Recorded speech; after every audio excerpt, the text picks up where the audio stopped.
actually. Guy Payne. What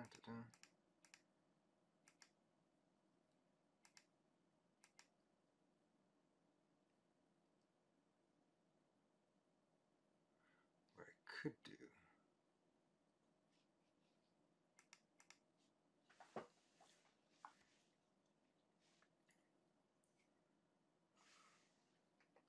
So that won't be doing anything. I start streaming like this.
Looks like it's recording just fine.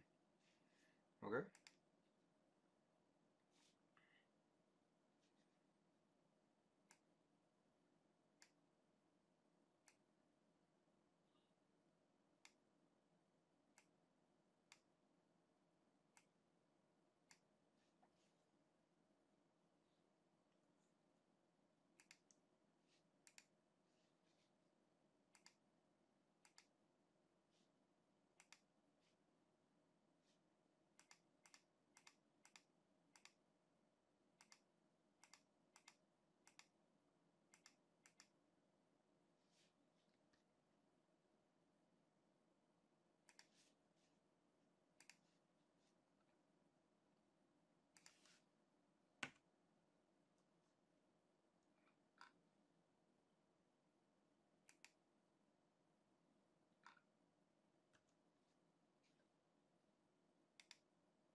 Good evening, everybody. It's Chris West from House Calls Vermont. How you doing? Got my glasses on. Welcome to the broadcast. I'm actually on my own tonight. Jim Bradley is off for the night, so I will be giving a brief monologue. Won't be taking calls tonight, but we will be taking calls next week. If you have questions about a building science project, or building science question you have about a do-it-yourself project, or if you're having work done on your house and you're interested in finding out what we think about what the builder that you've hired is proposing, give us a call next week starting at 7. We take calls from 7 to 7:30, sometimes 7:45, at 802-200 You can also send us a, I guess it's down there, the email housecallsvt@gmail.com, and we'll take a look at your, that's weird, take a look at your questions and talk about them on there. I think you might have had a double. I see that I had two audio streams going there, so I want to make sure that you're only getting one. So tonight I'm very excited to bring on an interview I did earlier today with Guy Payne. Guy Payne is the Executive Director of the Sustainable Energy Outreach Network, also known as SEON. They're centered around Brattleboro in the southern part of the state. He gives a pretty good description of what it is that they do.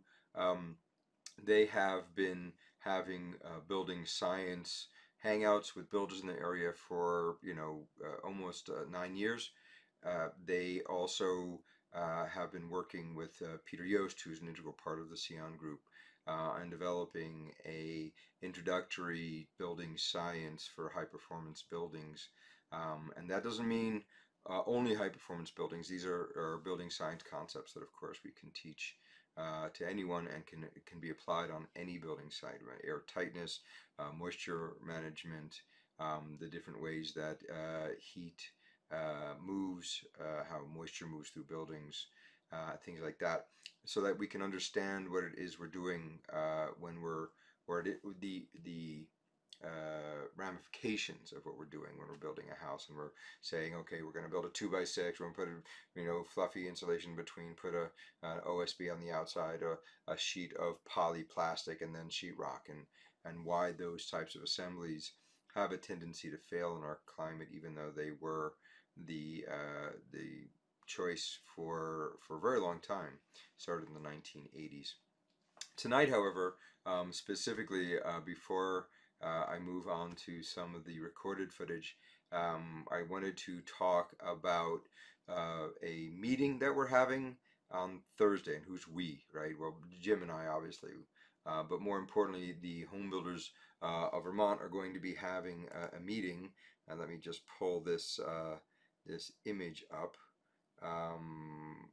Here it is. I'll make this bigger, but the VBRA is going to be having a town hall meeting. This town hall meeting on Thursday, we're going to be talking about the workforce development and apprenticeship program that we at the VBRA are developing. We are working with the Vermont Department of Labor and some private groups and trying to come up with a way to deal with the chronic lack of qualified entry-level workers in our state. It's not just a state thing. I was just in Maine on vacation, and there were restaurants that were opening up only for lunch and dinner because they did not have enough staff to staff the breakfast rush, even though there were lines of people wanting to eat breakfast. So we're in a very odd place as far as employment is concerned. I'm sure we all have had a look at that. We've been hearing news about it from whatever news sources we choose to follow, and we are that's all fine, nothing wrong with that for sure, but what's important about that is that we keep an eye on not just what's happening right this second, because it's a moment in time, but to look at the historic problem we have in a state like Vermont, where we have a real need for qualified entry-level workers, for carpentry, for other supporting businesses. We had an interview a couple of weeks ago for the Home Builders VBRA Mixer, and Josh from Sherwin-Williams, and he was talking about how we have a huge shortage of painters, of professional painters here in the state, and that is causing problems as far as having people to paint people's houses, new houses, existing houses. So there's not just looking for people to swing a hammer. We also need people to sling brushes, and we also need people to set tile and do all kinds of work in our industry. It's not just the actual construction industry, but it is associated trades, as we call them. So right now, there are a couple of initiatives going on in the state. One that's being headed by Efficiency Vermont, that's being requested to do work for the legislature and trying to figure out the development of workforce for weatherization, specifically for weatherization. And that's an exciting plan. But the Home Builders and Remodelers Association of Vermont, or the Vermont Home Builders and Remodelers Association, VBRA, recently started having meetings and are going to be working to try to set up an apprenticeship program where we can find people who are interested in doing this work. We can give them the appropriate training to get them skilled to the point that they will be valuable members on a crew. And then we're also looking for companies to hire these trained people. And that's what the town hall style meeting is this Thursday at 4:30 p.m. We're going to try to keep it to an hour. It might run over to an hour and a half. We're going to be talking to builders and associated trades. If you are a builder, or if you have a company that works as an associated trade, then we'd really like for you to come and participate. You don't have to be a member. We want to throw the tent wide open. We want lots of people who are members and non-members from all different types of businesses related to the construction industry here in Vermont to attend. We want to hear what you have to say about where we are. I'm just going to bring up the actual invite. This is the invite. Are you looking for qualified workers? So the Apprenticeship Workforce Development Town Hall. It's going to be on the 15th. That's this Thursday at 4:30. And you can go and register at the homebuildersvt.com. For that event. We're looking to have lots of people there, so hopefully you can make it. So let me get back there and do this. Get rid of that for now. So I've had the benefit of being a part of the Vermont Home Builders and Remodelers Association, and have been spearheading the effort to get workforce development up as an important part of what we're doing. Obviously, if you know anything about the Vermont Home Builders and Remodelers Association, you will know that in the last 3 or 4 years we've really become an important and powerful force in getting legislation supported and starting legislative movements, and hopefully we'll be able to continue that with the workforce development. In the state of Vermont, we have had attempts over the past 30 years, and probably longer than that, to create a system where we get people interested in joining the building trades or associated trades, getting them trained, and then getting them into working situations. A number of years ago, 20 or so years ago, maybe even 30, they started the regional training centers. Those are focused specifically, for the most part, on high school students. There are 17 training centers in the state of Vermont, and those training centers have well-trained instructors. Those instructors do their best to take whoever it is that is coming through their doors and giving them a good basic education, getting them NCCER certified. That's, I don't remember the acronym specifically, but like the National Construction Education Requirements, and OSHA 10, which is basic safety on a job site. Those are the types of trainings that can be done over a couple of years, and can lead to a high school student who has been at a tech center to come out and be ready. Unfortunately, although we have 17 of these tech centers, that program is only producing somewhere around 70 students a year, and of those 70 students, only about half of them are really interested in being involved in the construction industry. A lot of the students who go into the program are more interested in not being in a normal math class than they are in becoming a builder. So we're going to look at ways of engaging with the youth, but we're not interested. So there are 3 levels to the plan that we're coming up with, which I'll explain in gory detail on Thursday, hopefully very quickly, but maybe gorily. And basically, I have a schematic where we have 3 spheres we're working on. The first sphere is who are we going to ask to be involved in this program as far as recruitment is concerned. Obviously, the high school students are a place we can look. It hasn't been very fruitful in the past, but there is an infrastructure to take those people and have them trained up. So we have to find ways of approaching today's young people and give them an opportunity to know that this is a trade, that you don't have to necessarily think that going to college right after high school is the only way to move forward. You can get a job really quickly and start making good money instead of being a couple $100,000 in debt with a degree that can only at the beginning get you a job at Starbucks. You can actually, after 4 years, be making a decent living, 40, 50, sometimes 60 or more $1,000 a year. So over those 4 years, you can end up having enough money to do lots of other things instead of coming out in debt. So we're going to try to find a way to approach those people. We're also looking towards other sources. Working Fields is an organization that we've heard of that works with people who are coming out of the criminal justice system and transitioning them into work. Vermont Works for Women is another source we're going to be looking into.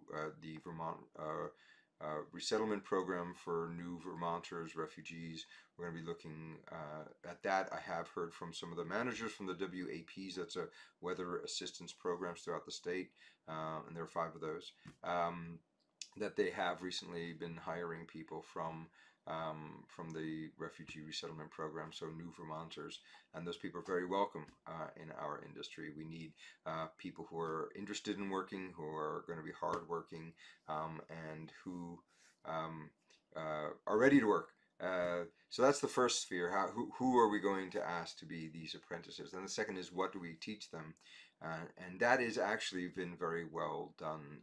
There's not a lot of need for research into what we teach them. We do have the NCCER, we do have OSHA 10, we have, if you listen to the interview with Guy Payne later in the program today, they have developed a program teaching basic building science to builders. There are other resources out there. The WAPs have a very good program for teaching weatherization techs, and a lot of that stuff is transferable to young, or not even young, but new builder apprentices. So that's all very interesting. So that's the who and the what. Now we need the where, and the where is where they're going to work once they're done, and that's where we need to focus tomorrow's efforts on. I want to hear from builders about and associated trades. What are they looking for in a new hire who doesn't have any experience? What kind of resources does the state have available for new hires? Right now, in discussion with the Department of Labor about a program that they have where the state actually pays for the first 3 months of an apprentice's wages. I need to know much more about that. Having meetings with them tomorrow, so I will know on Thursday. If you come Thursday, I'll be able to go deeper into what those actually are. So that's the where, and the where is the biggest thing, because we can spend a lot of time getting 100 or 200 people found and trained, and maybe of those 200 people we end up with 75 people who are really good and need a place to work. But if there's no place for them to work, no place for them to finish out their apprenticeship and to finally be hired, then we're gonna be creating a supply that nobody's using, and that will quickly end up being a failure. So we have to take control of what we want our available worker entry-level worker pool to be, and we have to know that it's there. And hopefully the Vermont Home Builders and Remodelers Association, the VBRA, can be a source of those people. And we want to be helping find those people, we want to help train those people, and we want to have be a clearinghouse when a builder needs a new hire for that.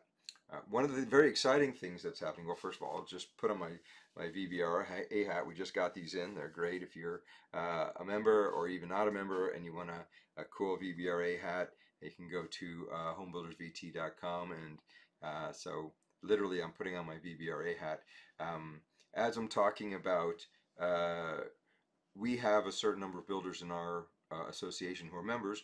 We have a number of associates as well, supporting you know, businesses for the construction industry, lumber yards and tile setters and suppliers and all kinds of different trades.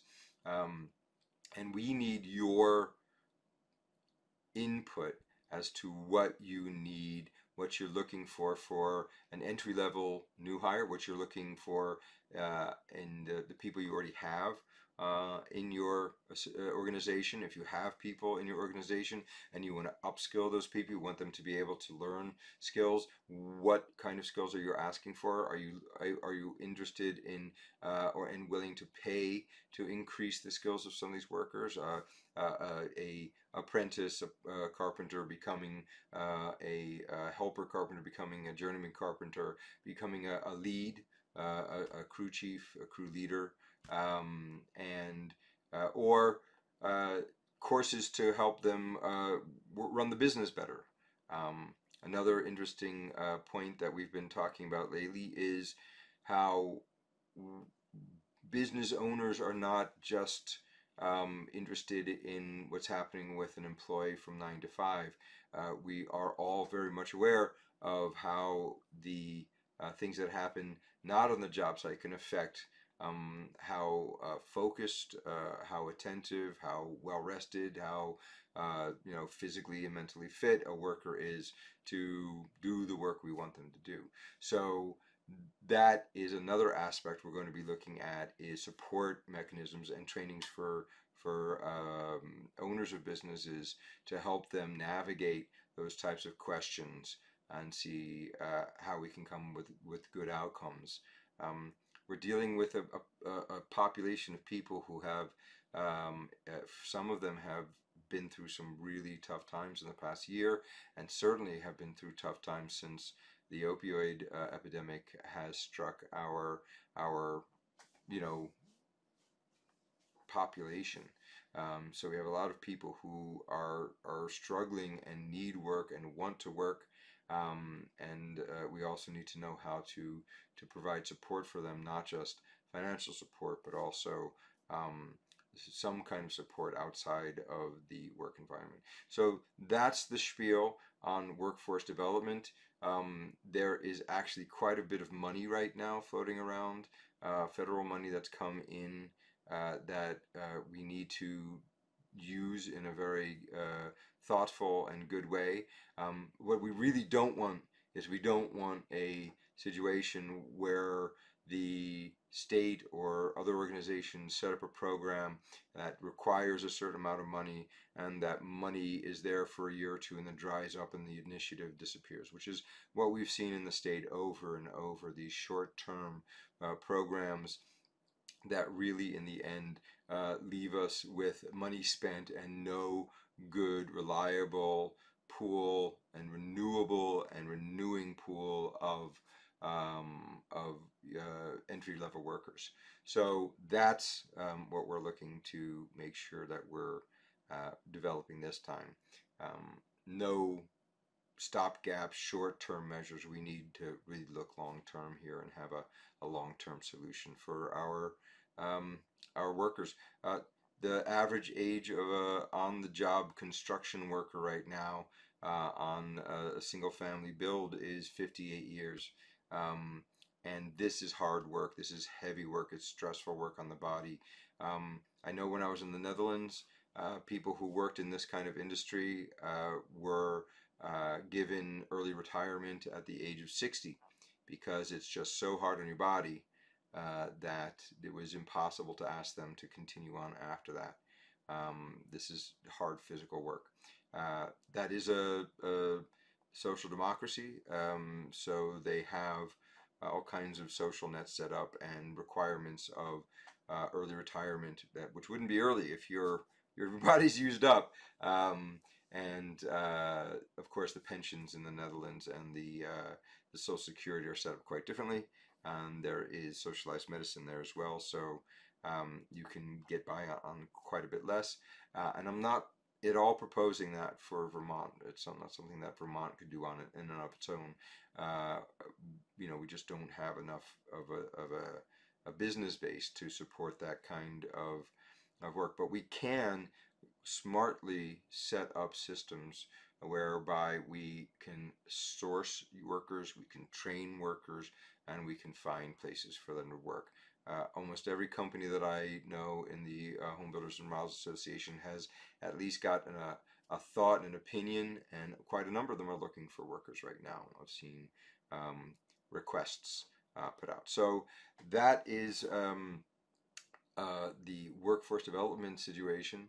Hopefully, some of you will see this and you'll say, yes, let's go, and make sure we get enough people. Right now, we've got about 30 people signed up for this meeting Thursday afternoon at 4:30. Please, if you are a builder, or if you know a builder, or if you know someone who's in an associated trade, let them know about that. Tell them to go to the homebuildersvt.com and sign up. And I'm actually going to be on WCAX tomorrow being interviewed, and hopefully find more people to come to this meeting, because we need a lot of voices. Okay, well, that is my intro. We're going to start now.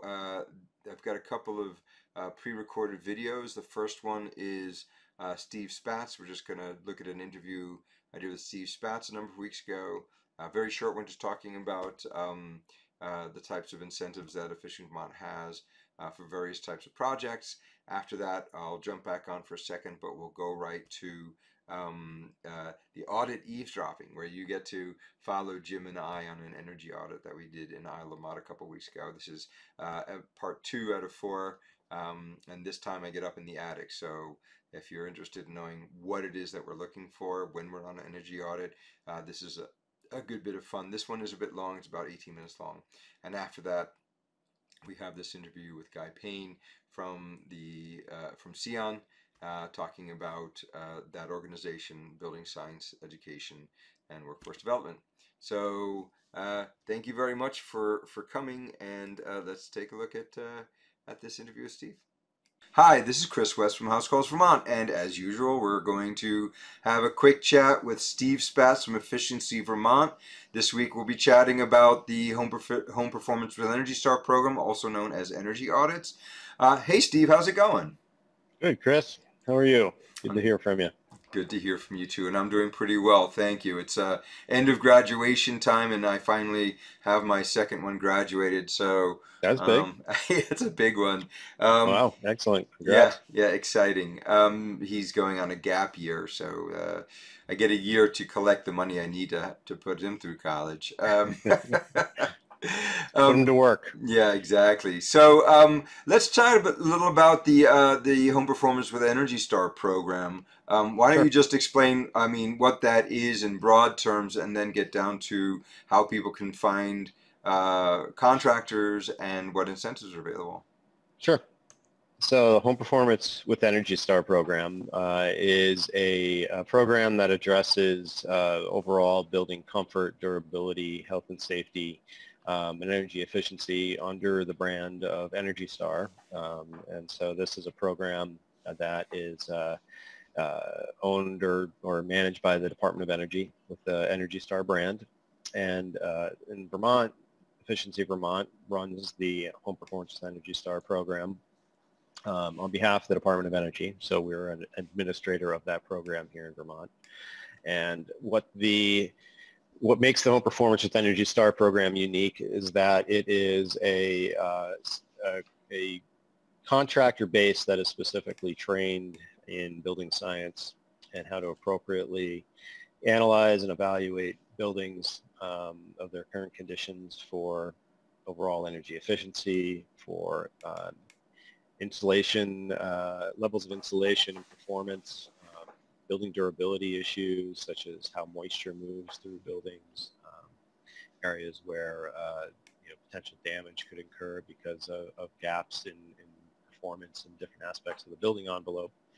And they also are tasked with really paying attention to health and safety issues as well in buildings, such as combustion safety, water and management, moisture management, indoor air quality. Combustion, just to be clear, combustion safety is your boiler, your water heater, anything that is going to be burning a fuel in your house and maybe taking air from the house to make that happen, or at the very least pushing bad stuff out.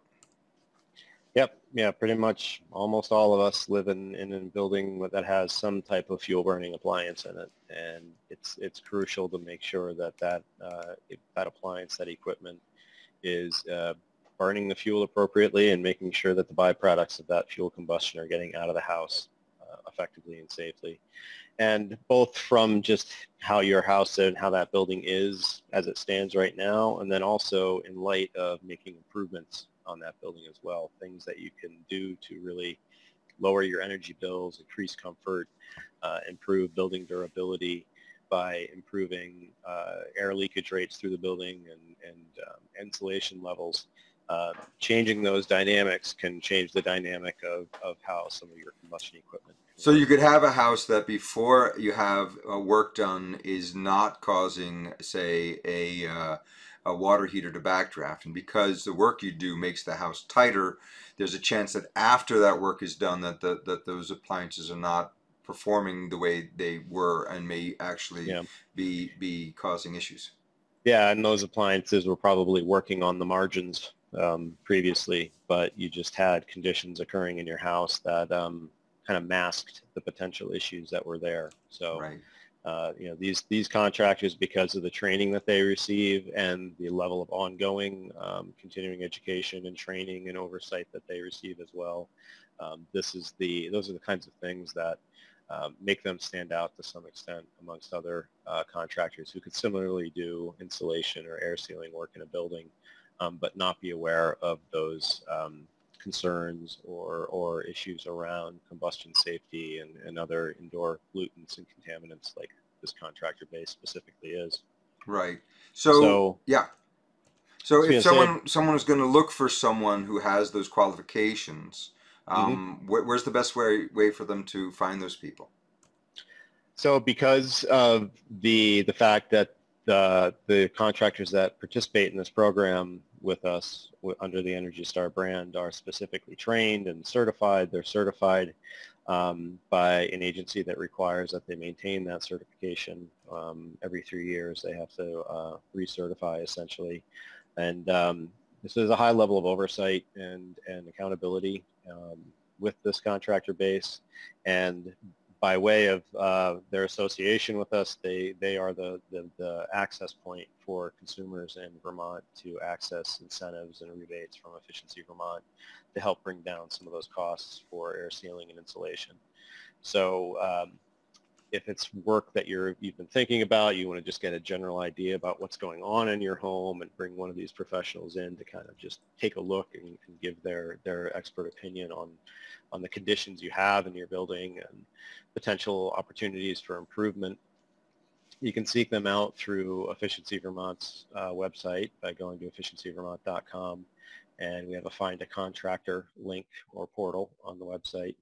And in there you can search for the contractor type that you're looking for. You can search under home performance contractors. You can search under insulation and air sealing for residential homes and put in your zip code, and that will give you the results of contractors that are in your area and in your radius essentially to where you live. Now, if I understand it correctly, there's also a caveat in there, which is that if you are a customer of Vermont Gas or Burlington Electric, that because of the way the ratepayer funds are distributed, that if you are getting services from either BED or Vermont Gas, they have a parallel program. Can you explain how that works? Sure. Burlington Electric has their own weatherization program, so they can be contacted directly if you're a customer of Burlington Electric. And they offer incentives and rebates as well, but they do not go through Efficiency Vermont. It's not a Efficiency Vermont affiliated program. Vermont Gas Systems has programs as well for high-use customers, and then customers that are not considered quote-unquote high-use.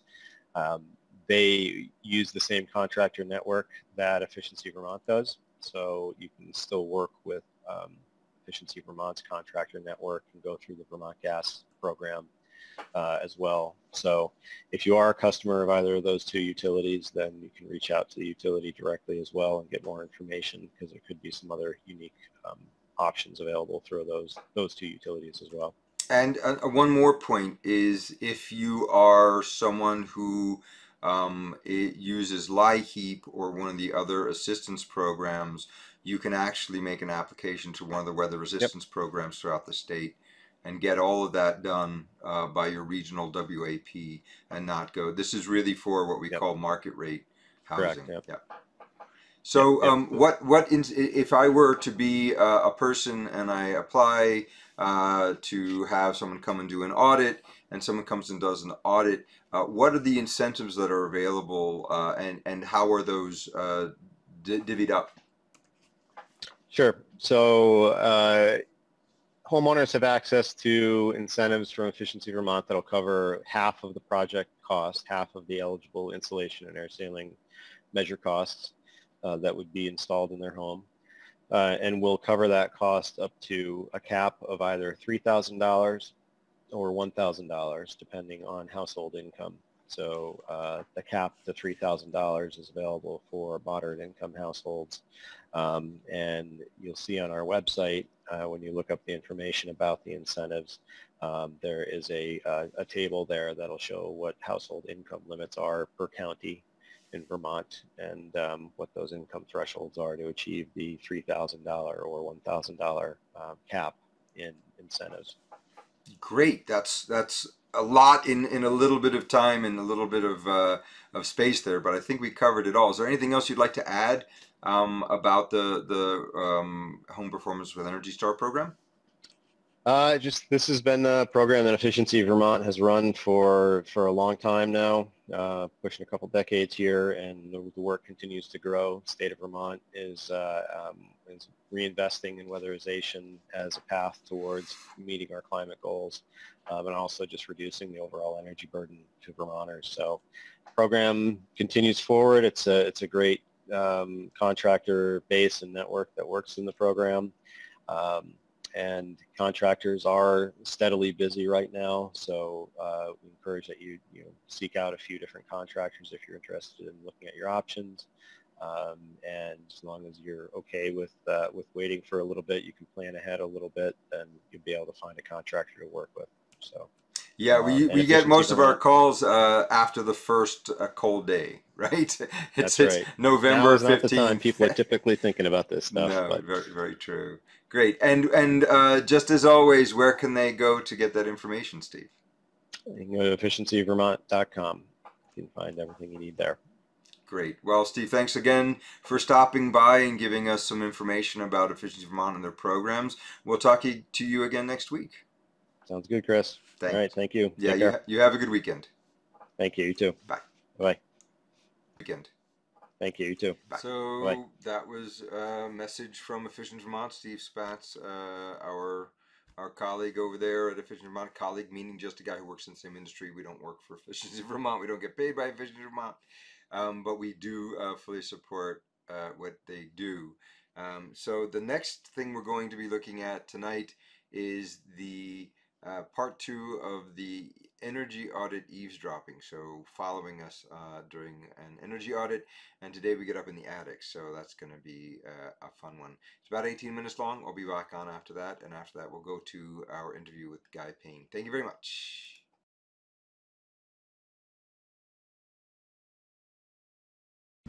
Now these are very simple geometry. I like that.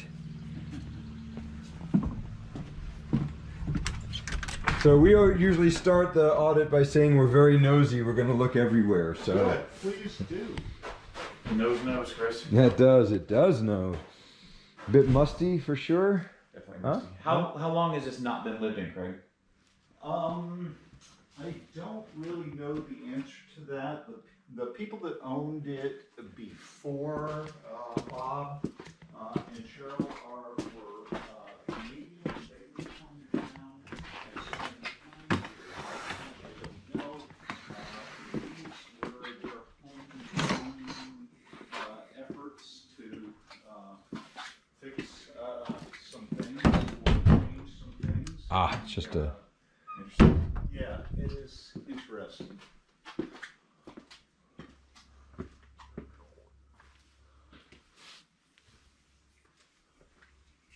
Okay. Well, I love the geometry. Oh, good. So we have a ceiling here that's likely these tiles have Possibility of... Well, those are just Directly- sound tiles. well, what if they're just directly applied? We'll see. This height here is less than 8. But that also has tiles. Yeah, but then So when we get in here, we can see the difference. That is from the edge here. That is about the same height. From this height right here. Yep. See how the two of them connect. Interesting. So spray foam against the chimney is always a good idea. Do you mean that? No. No, it's a We it's a kind of fire assumed hazard it- to do that. I Yeah. kind of assumed it wasn't a very good. No, you're right. And it's just a regular fireplace. Okay, with these, oh, we recognize those. effective vents. Yeah, maybe with a fan here. Now, will this be their full-time residence, Craig? No. Actually, they'll just be here during the summer. Although they're thinking about renting it when it's rentable, and when they're not here. So we turn on the bath fan and we listen to it. This bath fan. So not a bad move. When you're selling a house, make the bathroom really nice. Yeah. That's so you can tell that that's what they did. They But that bath fan renovated sounds this pretty good. just before the sale, I believe. Yeah, feels like it. Yeah. It just feels like nobody's ever even been in it. Yeah, and they obviously started working On the kitchen, That what ended up happening here, I think, though, I'm pretty sure they intended this construction for themselves, and then with the closure of the Canadian border and stuff like that, became more and more difficult. And as the property prices escalated, they began to think about selling and did. Now, here's the magic. And Oh my gosh, this is Why a does it mixed so much? this is a mixed fuel. Oh my gosh, it's just... It's a solid fuel, and so this is a really uncommon little baby here.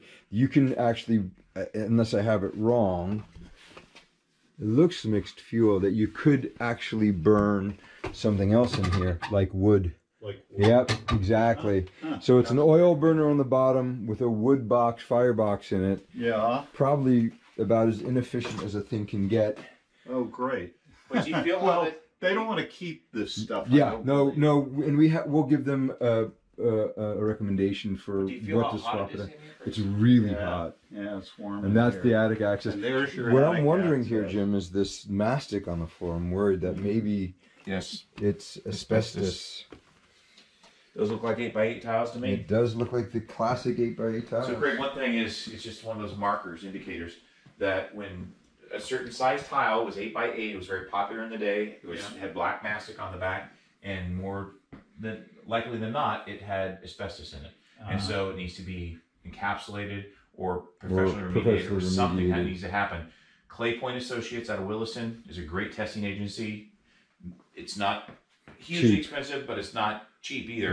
Right. They should test this to verify. I Yeah. don't know if that Before was you done. do any more work, Yeah. Did due Did diligence by the This seller. was done prior to acquiring so the did house. this have a home inspection done?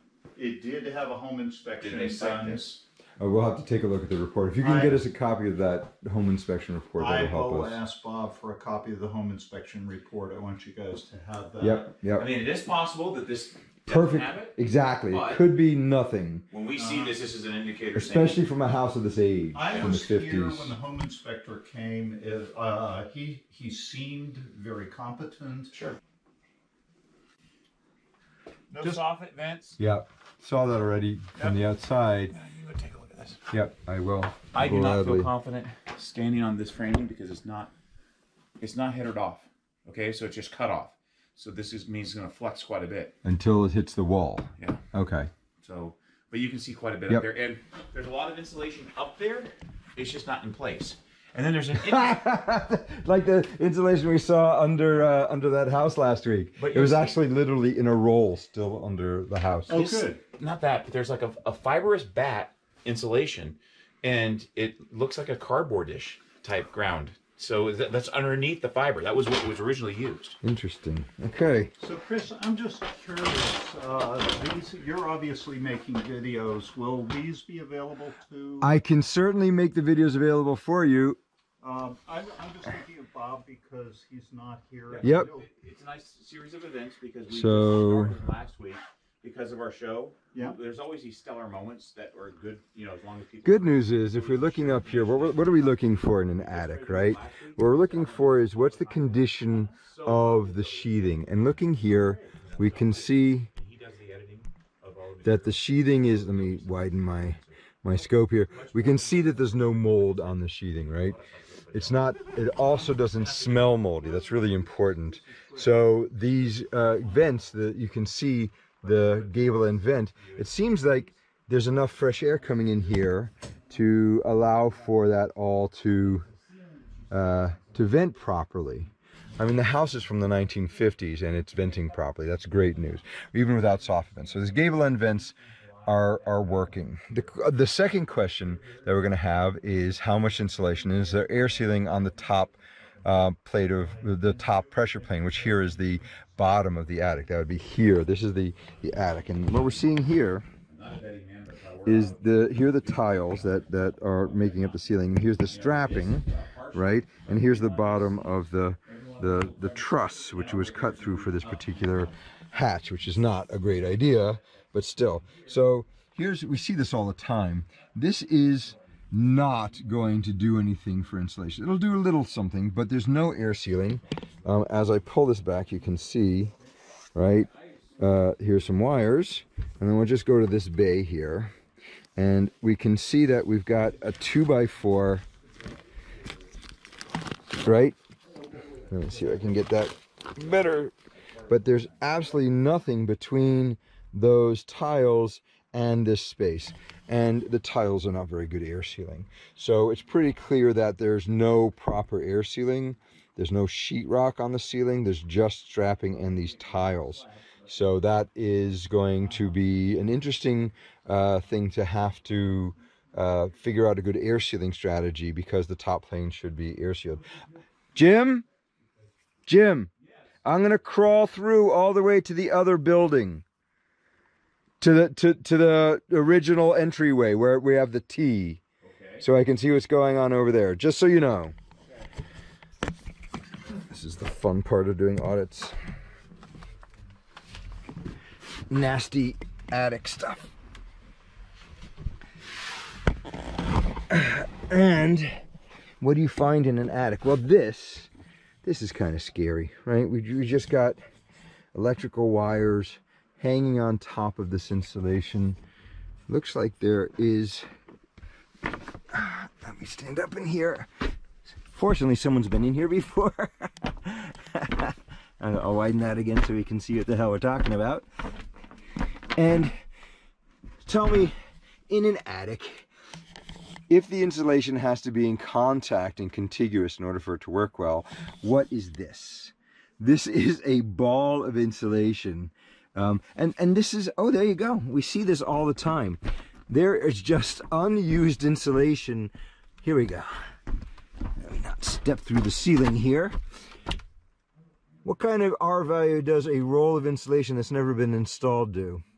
And here's more of the indication of that wood chip insulation that Jim was talking about.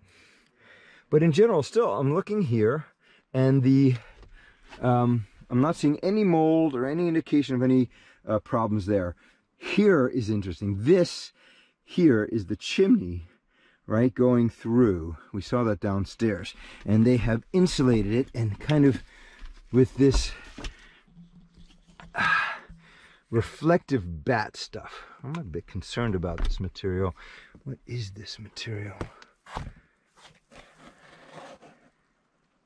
It's a fibrous material. It's a little too new to be asbestos, so I'm not going to think it's asbestos, but if it were older, I may consider it.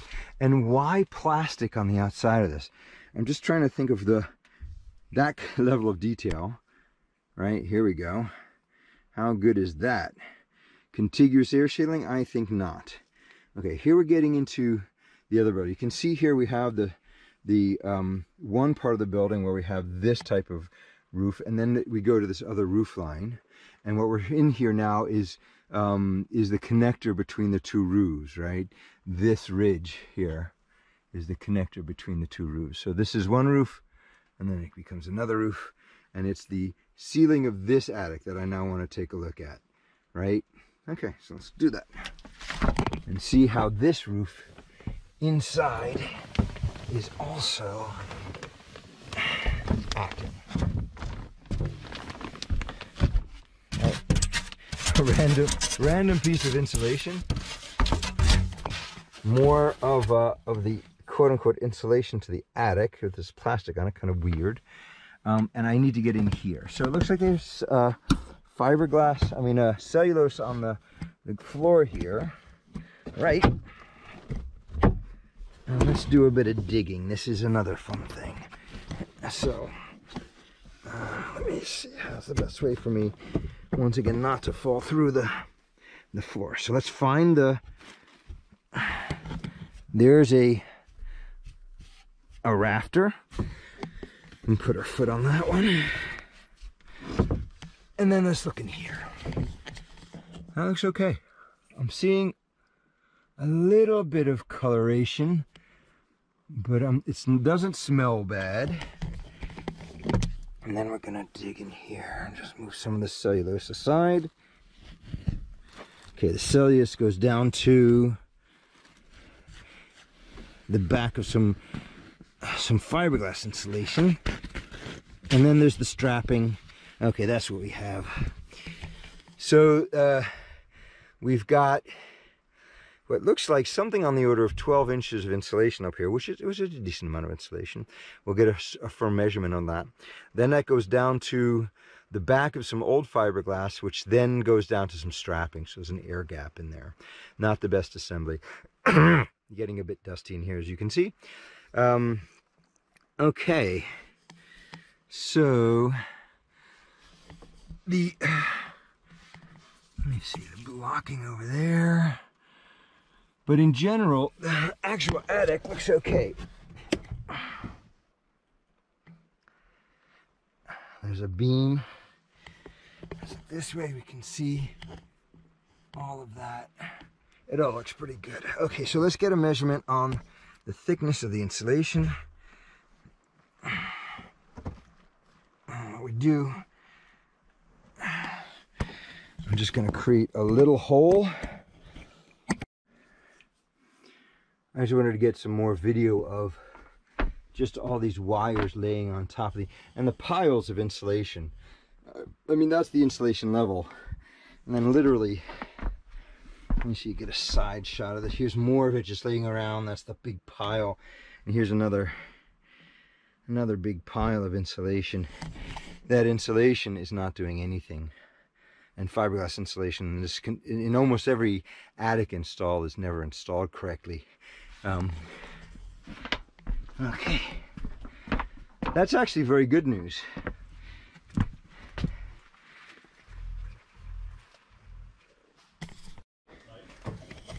So that's great news. I'm just going to take some notes here.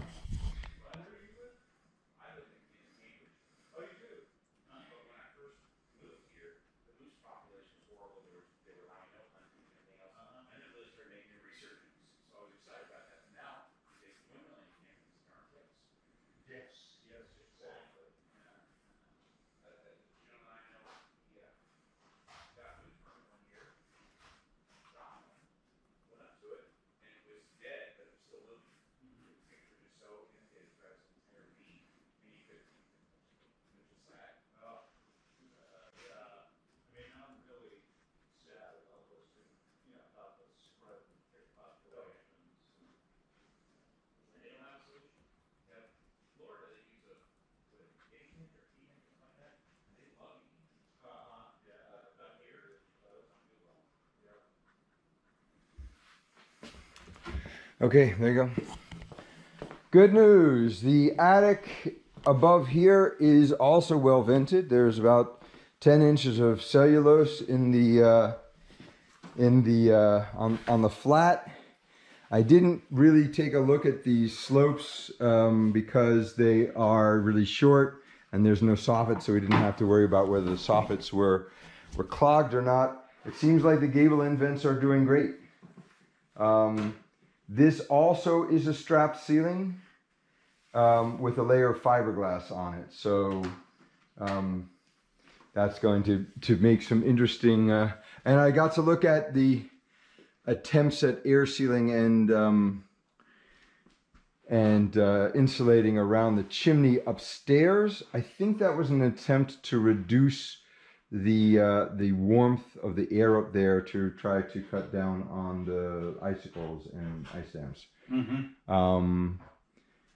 So do you see evidence of leakage up in I that didn't area? see any leakage at the it looks like it's well flashed. So I didn't see any water damage around that.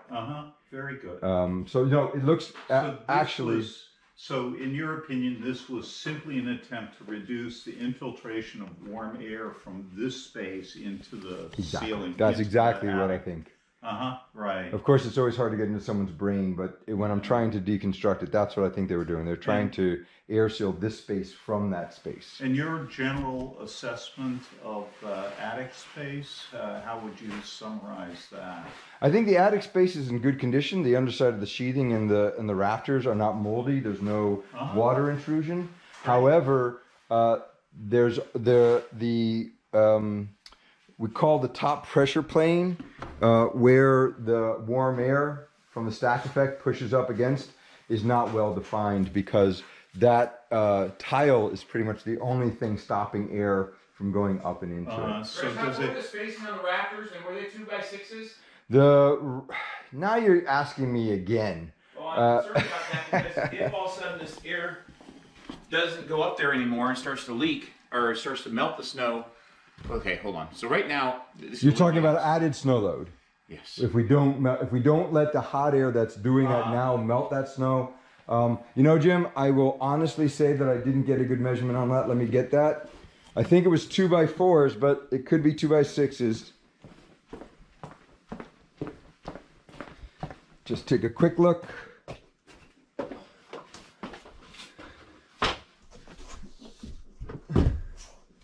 Two by sixes.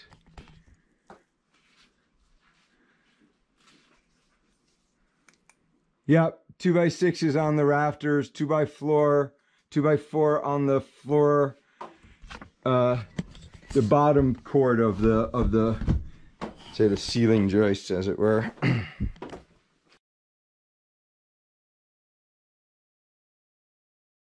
So that was episode 2.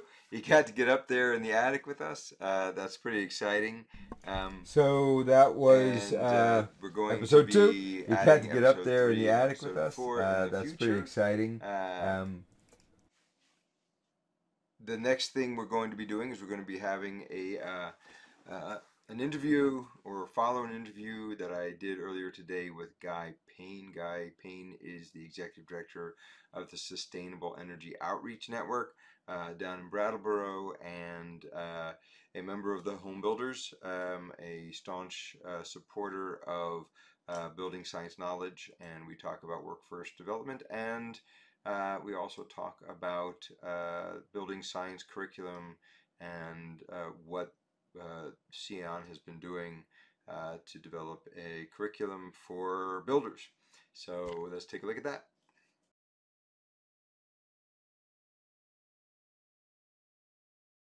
Hi, this is Chris West for House Calls Vermont, and this week we're going to have a discussion with Guy Payne. He's the executive director of the Sustainable Energy Outreach Network, also known as SEON.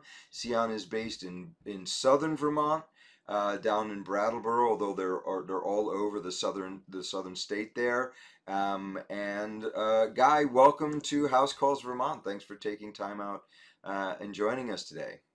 Thanks for inviting me, Chris. It's always fun talking with you, and now this is a little different format in which we will be having a good conversation around. So looking forward to it. Great. Well, so let's just start off with the basics. My understanding of the history of SEON is it started out as a building science group, local builders and building science people, Peter Yost among others, hanging out and talking about the industry, talking about building science, doing wingnut experiments. Yeah, give us a little bit of background on how SEON got started. Sure. With Hurricane Irene, at the time I was working at SEVCO, which is the Southeastern Vermont Community Action. And the sort of southern eastern part of what's known as Vermont Green, which was an Obama era grant that the state got.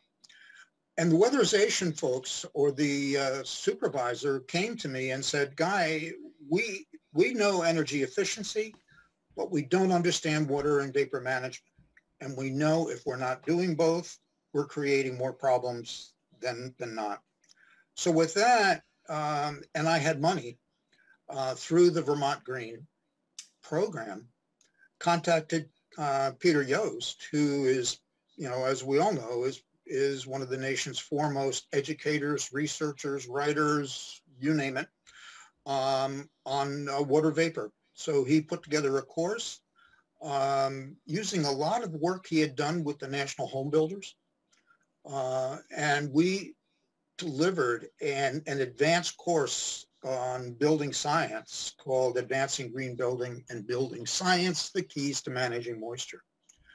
We delivered that two times in the Brattleboro area, once up in Chittenden County, once down at Greenfield Community College.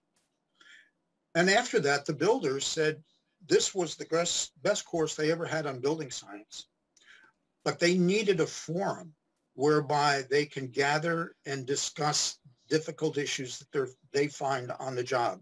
Because in any training program, you retain 10, 15% of what you've experienced. And in any training, they may only go over, 30 to 70% of the assemblies you're actually going to run into in the field. Sure, absolutely. So we did that.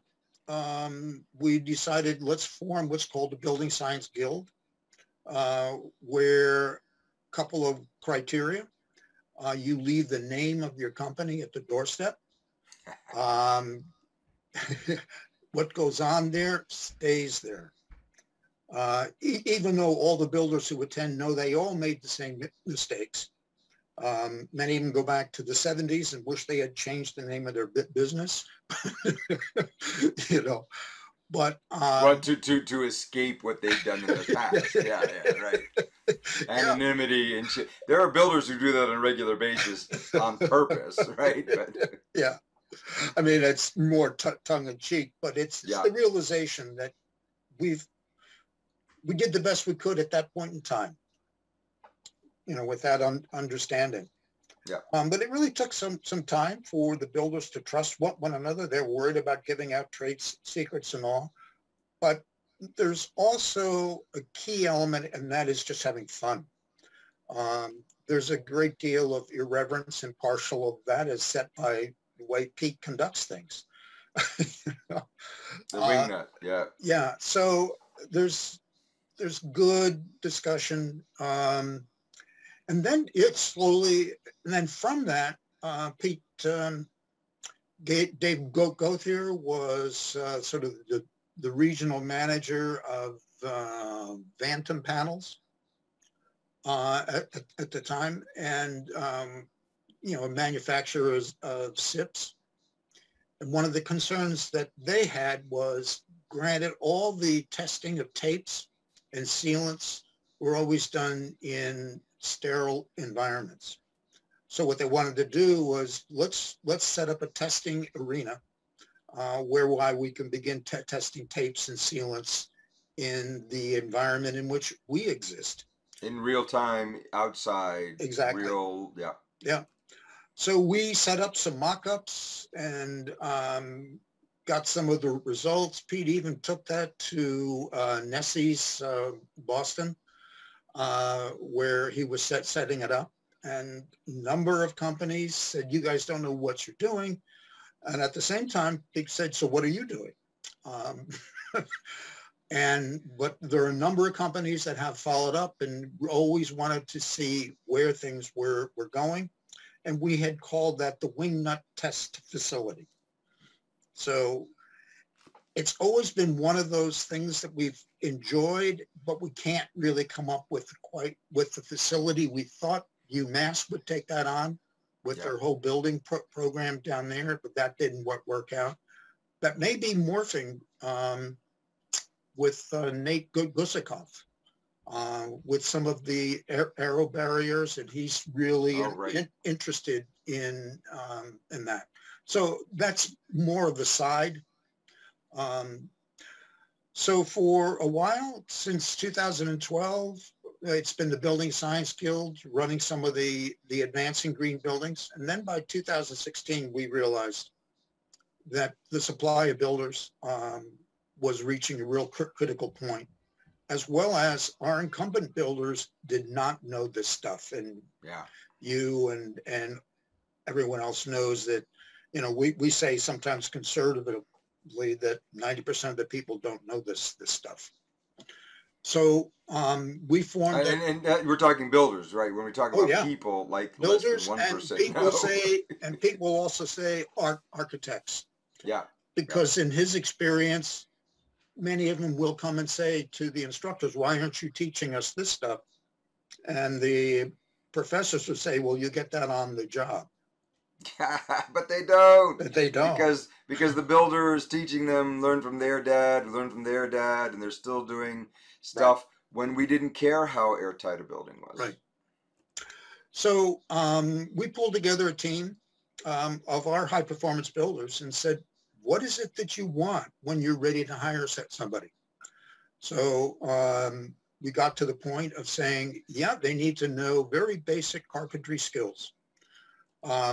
And at the time, the career centers were developing their curriculum with the National Center for Construction Education and Research. And that was sort of the basic that career students can get through in the 2 years in which they work. And we're talking in this particular moment about high school students Correct. who enroll at a tech center and do some of their classes at a tech center, but are also taking some classes at the regular high school. Correct. Correct. Yeah, we do not have a technical high school. We tried 20 years ago in Chittenden County, but not to be the case. Yeah. But the builders also said, but we also want individuals to come to us who at least have an understanding of building science.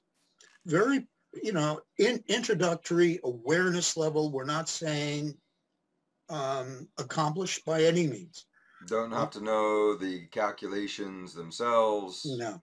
Yeah. No, and you don't have to explain your understanding of building science to a homeowner. I mean, you're not there yet. So we put together a series of objectives. Then we turned around and said, let's look at what the Department of Energy has in terms of their green building curriculum. And so there is the guidelines for building science education through the Department of Energy. We compared that with what our builders had said, and they matched up. So it was quite a statement in terms of the intellectual strength of the builders and the team that we had here. So we put together one course on building science, basics of high performance buildings, and there are two components to it. And one of them you sat through. And then there was the other component, and of course it hit right in the midst of COVID. It was March 2020 when we were taking that class together. Yep. Yeah. And then we also wanted, which is primarily a stand and deliver course, but we also wanted a hands-on course. So the various control layers. So we have a course on a hands-on course. Well, it's both classroom and hands-on on control layers, water, air, and thermal continuous control layers. Right. So that is also, and that is delivered right in the shop at the tech center, right here in Wyndham. So we had 4 mock-ups of wall systems and a roof that we put together, and then people worked through, and we had some supplies given to us by 475, as well as windows from Sierra Pacific and WW. So we were able to use those supplies. But over and above that, those courses, we have a competency list of A through J, I think, of all aspects of carpentry, from floor systems, roof systems, as well as 3 components of building science that the crew leader has to check off at a certain level of competency before a certification, what we call a level 1 certification. So the overall certification program that we have encompasses, 1, the for a newbie or for an incumbent, their mastery of the NCCER core curriculum. The 2 courses, one is basics of high performance building. They're not ready to take the continuous control layers until they've been on the job for a while, or they're an incumbent. And then satisfactory completion of all what I would call an apprenticeship style carpentry competency. And so right Which is now, from the NCCER or the DOE mix, just what those competencies are. Yeah, I mean, it's a whole piece on floor systems, roof systems, wall systems, building as an overall performance system, water, you know, all aspects of building science. Bulk water and vapor control, yep. Yep. So it's a combination, an apprenticeship style learning as well as theory and some hands-on work. At this point, what we've done is been able to have a number of the incumbents finish all of that work. So they're ready, you know, if you will, to, when we get everything back up to speed, issue them the certification. So that's where we are. And now we are working with a local foreign insulators to begin seeing, all right, how do we massage the basics of high performance building to incorporate the weatherization piece, as well as identify the additional weatherization skills that are needed in terms of the overall competencies. And that ties right into the push by the state to fulfill the Comprehensive Energy Plan's 2011 goal of 120,000 houses being weatherized by 2030.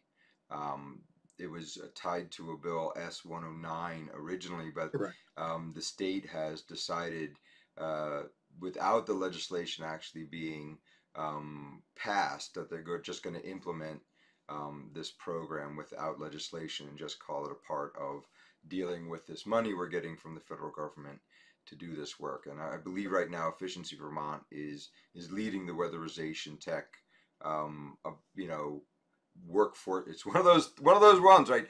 Weatherization tech, workforce development. Okay, I said it.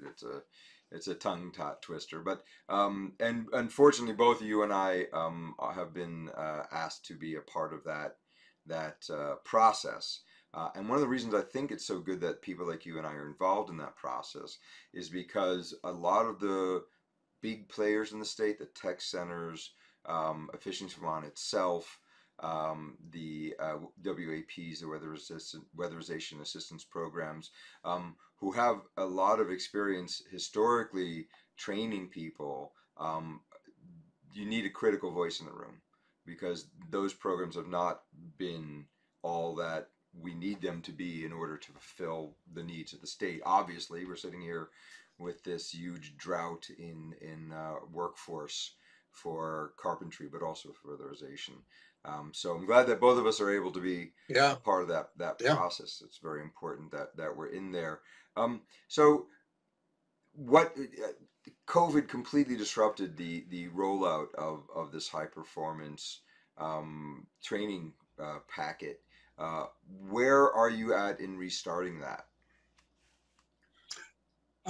At this point, we are probably looking to the fall to begin moving forward. With COVID, one of the things that hit us was we had to furlough our staff member who was helping with that. So she's now back on board with some PPP money. So that is good, but we'll be looking to the fall to begin starting that up, both at the Career Center for the incoming students. But the other thing that we do, there are two additional things.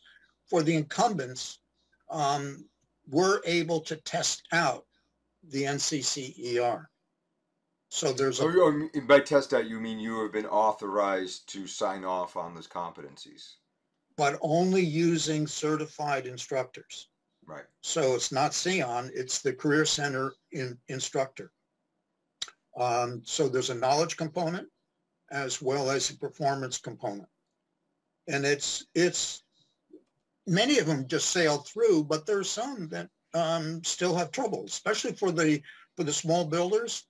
The whole issue around safety. Small builders, by and large, don't get involved as much in OSHA 10 as they need to. So it was an awareness for many of them saying, you know, the larger companies pay attention to that. The other thing that we will be rolling out, and probably rolling out in the fall, will be a mentoring program for workforce development. And this is really targeted for crew leaders. There's a big difference between managing and leading. The managing, or what I would call form and essence. Certainly there's a whole piece on estimating, there's a whole piece on project management and all of those things that are part of the management. But in terms of the leadership, how do you coach? How do you vary your style according to the ability of the individual? How do you lead by asking Socratic questions? So that wait a second. Did you just say the word Socratic in a discussion about building science? I am now completely in love with you. That's my other bailiwick. Building science is one side and philosophy is the other. So you got me hooked. Go. We'll have a hug when we get together again. All right. Both fully vaccinated. Yeah, I mean, part of it is people coming out of school and Vermonters, they're not really good at responding to questions. They would just as soon sit in the back of the room and absorb it. And we need to break through that. And the leaders have to be prepared to learn, how do you ask the open-ended question that probes one's understanding of what it is they're working at and why are they doing it? What's the implication? What's the upstream effect? What's the downstream effect? All of those questions that a leader, not to necessarily put them on the spot, but to really help them see the depth of the industry in which we're in, and do it in a respectful way. That reminds me of a story. We're both friends of Ward Smith and have known Ward for years. But there's a famous moment where I was talking with Ward about something, and he was relaying a story, which I've told on the show before, which is Ward was looking at a guy. The guy was on a roof shingling, and Ward said, "What are you doing?" And the guy said, "What do you mean what I'm doing? Putting shingles on." He said, "No, what are you doing And the guy's like, what are you talking about? I'm nailing shingles up. He said, no, you are installing a bulk water protection layer. And how does the way that what steps are you taking to think about how water works while it's flowing down? And that, Ward was kind of gotchaing the guy in that one question Right. as well. But the open-ended question, now that you understand that I'm talking about not what are you physically doing right this minute, having a nail and a hammer, but what are you doing as far as one of the important protective layers of the building, or the bulk water control, and how do you think about how having that nail and that hammer is adding to or possibly even preventing that control layer from working the way it was designed. So that is I always Exactly. bring that up when people are saying, "What are you doing?" Well, I'm standing here. Right? No, what are you doing? Okay. What I mean is, how is what you're doing helping us protect the house from bulk water? And, you don't lap, a shingle like this and put the other shingle like that on top of it because the water will get under it. Flashing has to be done in a certain order. All that type of thing. So yeah, that's I love that. One of the and I think it's important to teach that because it is a skill, right? Oh, it is. It is. And I mean, and I know that the natural tendency is to give an instruction and then ask a closed-ended question. yeah, yes, no. Yep. Right. And as well as there's another skill of summarizing. You tell me what you just said again so that I understand that you understand the breadth of the question. Yep. I mean, how many times did you go back onto a job site thinking that you gave the clear instructions of what needed to have been done, and it was done completely differently? Language is not the best way to communicate all the time. It's certainly, certainly being a guy in a room with a computer talking to someone in Kentucky who's trying to do this, and trying to use words and diagrams and everything to get that out. Having someone say something back to you, their summarizing of what you were trying to get across is an important part of the Socratic method. Yep. Yeah. And then also part of it is just how do you give feedback? Yeah. And that has a huge personal component, because it's not like we're testing people and saying, oh, you'd be a really good owner of a construction company with your personality. It's we're just they're just people who do this, and some of them, even with all the training in the world in Socratic method or in seeing the entire, one of the people who's in our program at the VBRA was saying, I want to know if my employees are having trouble at home. I want to be able to say to them, wow, how can we help with you having a whole life that is supportive of you being ready for work on Monday, right? And not just, I don't care what happens after you leave the job site. This kind of holistic approach is something that a number of the people we're working with are looking at as an important component here. Absolutely. That has implications. One, how do you respond, but also just on the leadership style that you use. Yeah. I did a survey years ago before I was in this industry about sort of what keeps you up at night. And the number 3 one that came up was the emotional and physical health of my employees. That get on, whether it's things at home, my son just went to prison, all of that stuff, and that you bring that with you on the job site. Yeah, and us ignoring that, or at least not recognizing it as such an important aspect of the health of a crew. Right. But we do notice it when that person doesn't show up for the third day in the row, or shows up after drinking all night, or we have a problem in our country with mental health in general. And when we talk to builders about who they're able to hire, they wince. They feel like the people that they're getting who are entry level, or even you know, accomplished journeyman type workers, those people sometimes have a life that has pushed them towards, you know, dealing with it in various ways that may not be constructive or helpful for them, or for them as an employee, and that's a hard one to get over, and we don't have a good system in our state or in our country to give those people the support that they deserve.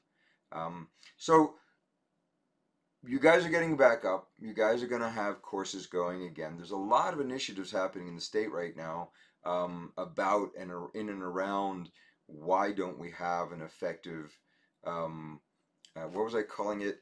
A chronic inability to create a ready pool of qualified workers, right? I don't need them to have the skills yet, but I need them to be ready to have the skills, and I need a ready supply of them. And the answer that the state came up with for years and years was, what we'll do is we'll encourage high school students to join these programs. We'll staff tech centers throughout the state so that there's capacity for those students to be taught, and those people will be the people who will come into and fulfill the aging out, or the injurying out, or the just lack of interesting out of being a carpenter, or a weatherization tech.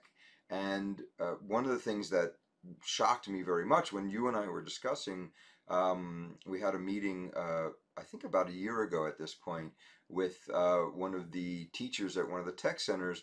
And I was like, so I'm really excited. It sounds like you've got a really good program. How many students do you have? Oh, I have 7 students. And that's 7 students. Right. And that's 7 students in a 2-year program, and half of them are really only there because they don't want to be in regular class, right? They don't want to be in a regular math class, and they can do their math, requirement by doing the building program, or the carpentry program. So in the end, the 17 tech centers are pumping out maybe 70 new possible employees. Have that again as to who might actually be interested, and we have a lot of resources that are available but are not being adequately taken advantage of. And there's also a very weird thing, the finances there, right? The state has set up a situation where the high schools lose money by sending a student to the tech center. Correct. And there's a recent development where high schools are starting to develop their own tech program in the high school so that they can do the same thing the tech center's doing, so they won't lose the money. And that's just nuts. Once again, that's just the high school student pool, which has been not properly approached, not properly,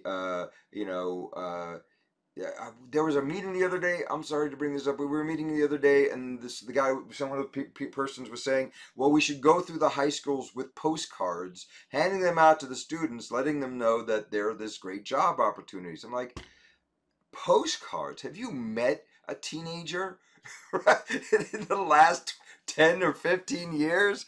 If you don't have a TikTok up there explaining what's going on, they're not interested in knowing who the heck you are. Yeah. So it's great to have everybody engaged and involved, but sometimes the plans that people come up with are ill-suited for the audience. And high school students are not the only location we should be going for new employees. For sure, we should be trying to cast a broad net, and hopefully these new initiatives, including what you guys are doing at SEON, will be a part of the broader picture here.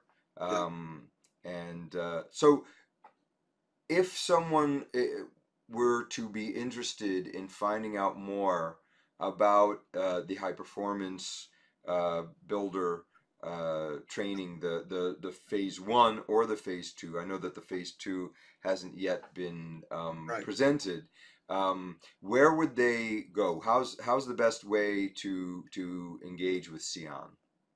Well, there are two ways.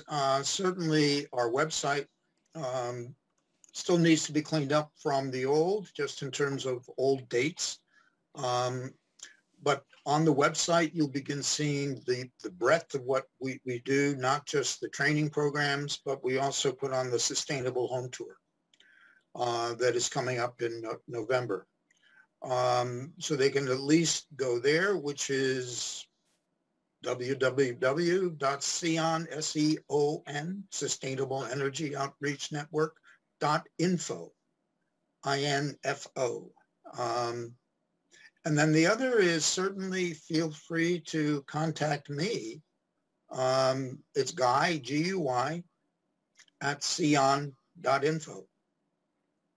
Great. And I'll be glad to get back to them with an explanation and then keep them in the loop in terms of what the upcoming dates are for any of the training, whether it's the basics of high performance building, whether it's testing out, or if someone's from White River Junction, maybe there's something that can be done at the Hartford Career Center.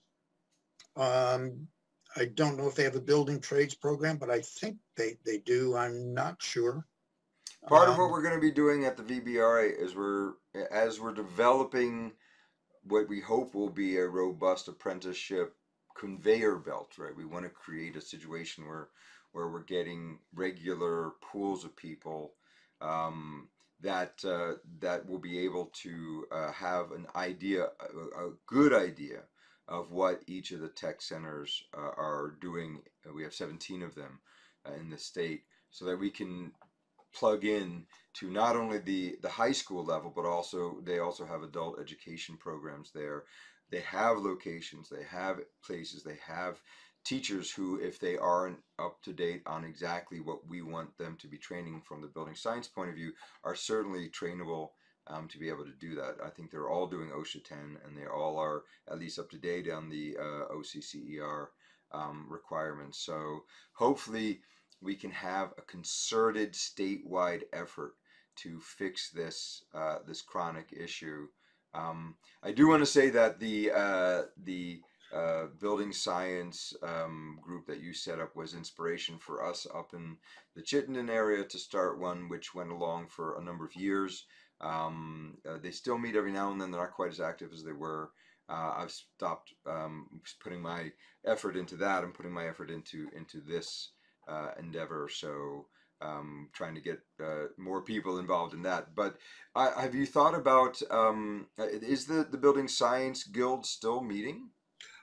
We took some time off, so we're going to begin meeting on in September, and hopefully September. I've asked Lauren Hebert at the Office of Professional Regulation to see if she can come and speak to our group on H157.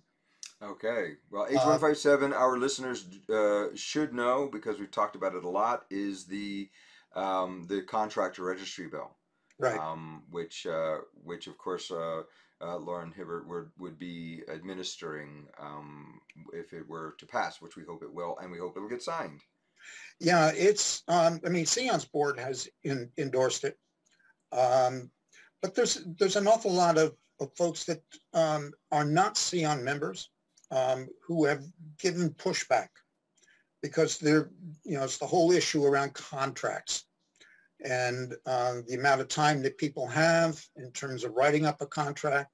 How firm does that hold when you're under litigation? There are a lot of questions that people have around contract law. And so I think having a opportunity for people to come and ask questions about the development of contracts, which I think are some of the pushbacks that the legislators are hearing.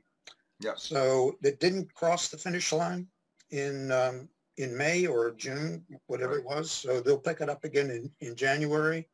Hopefully it doesn't continue on for another year, because we need this. We really need this. You can't. Yeah.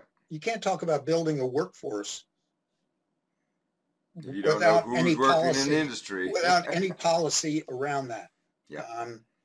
You know, and I've been in Vermont since 1995. At the time, workforce development was not even in a lingo. In my profession, which was organizational development. It's only that I came to Vermont where I began hearing this thing called workforce development, and things have not changed. You know, since the 2000, and it's like we got to get going here. Yeah, and there's a lot of pushback, which is I don't have a problem with ironing out some finer details if contractors are worried about being required to work on a contract for any job more than either $2,500 or $3,500, depending on which the House or the Senate version you're looking at. And I think it's good to have that discussion. I'm really glad it didn't get killed. That was the big worry, where it's not going to be something that we have to worry about reinventing another 10 years after a topic has cooled down. I'm really glad that it didn't meet that fate. So Guy, well, here we are. We've been chatting for almost 3/4 of an hour. It doesn't feel like it, as usual. I want to thank you again for taking time out of your busy schedule to come down and talk to us here at House Calls Vermont. And we'll be in touch real soon about, when you guys are back up and running. We want to definitely get the information out to whoever might be interested in taking the class and know the training dates. And I also have an email out to Peter. I want to get him on here to chat about his stuff. But thank you again for taking your time out for. I think for all of us, and this as well, the biggest challenge, even if we set the dates for learning, is the recruiting. Yeah, getting the seats full. Who come to these are the choir. Yeah. And that is, for the public to begin vetting prospective builders and saying, tell me how do you stay abreast? What's your most recent learning experience? Where do you go through, so the public needs to be part of this effort to push people, to encourage people to stay abreast and to learn the guts of building science. Yeah. Huzzah, I will say. Okay, great. Well, I want to hear more about that in a future interview. And sure. Until next time, this is Chris West with House Calls Vermont. Thank you very much for tuning in. Until next time. Bye, everybody. Hopefully I'll hear from you. Yes, please. Not just you. Not just me. That's easy.